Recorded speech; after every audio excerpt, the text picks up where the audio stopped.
it just fills my heart for a fact that, when all the stakeholders have come together to start a tournament of this level, this tournament will bridge that gap between the domestic and the international, which for years we could find. Like, when somebody from the domestic make a debut, they literally take 2 years. At least in the women's circuit, they take 2 years to get used to that international standard and then start to perform. So now that 2 years is cutting off, because here is what you gain that experience.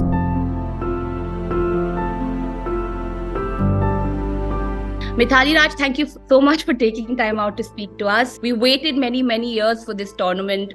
Has it proved to be everything, we all waited for, wanted it to be, according to you, because you're part of the Gujarat Giants this time?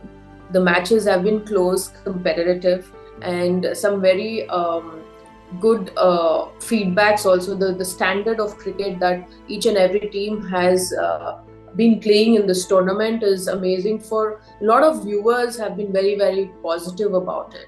So I think considering how even the local talents, the domestic talents we've seen from different teams, are standing up to the standard. So I guess it's nice to see all of them coming together. This is actually one of the biggest bonuses that the WPL could end up being, right? Like, how the evolution of young domestic players, it obviously benefits them because they're getting to play alongside such amazing cricketers, but it also in the long run benefits the Indian dressing room. Yes, most definitely, I think, because once you get used to this setup where it is probably a step higher than the domestic and a step lower than the international standard. It's that in between thing which was so necessary for in our country, is that because we don't have the structure where from the under 16 to under 19, even recently we had the under 19 tournament for the under 19 World Cup for the first time. So things are falling in place, and this tournament will bridge that gap between the domestic and the international, which for years we could find. Like, when somebody from the domestic make a debut, they literally take 2 years.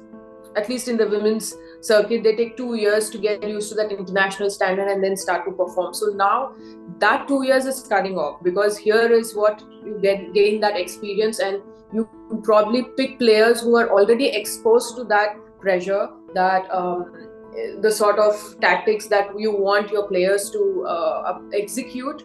The execution level also will be in much better position once they get into the internationals or the national side. You retired very, very recently. So some would have said that, maybe you probably had one season at least of the WPL in you. Did that ever, go through your mind to possibly play one season and, just like be part of these teams? Because we waited, like we said, for the WPL for so long. But yes, there are many people who said I should at least have given it the first season I should have played. But see, when I took retirement, when I made up my mind post the World Cup, there was still a year to go for WPL. And we didn't know how things would happen or when things would happen. So there was a lot of time until WPL. So I felt that when you have such a long career, there is a sense of like, I've given everything. So that sort of emotion already was there in me. So the occurrence of now playing, I should have played the WPL never occurred to me. Okay, apart from the Gujarat Giants, we do have our 4 other franchises. When you walked away from the auction, which team seemed like the one that, could be the most competitive for you guys this season? I would say DC, and when I walked away from the auction, RCB, of course, because see, you have like all the captains there. So clearly you think that, they have a lot of minds right there in the team.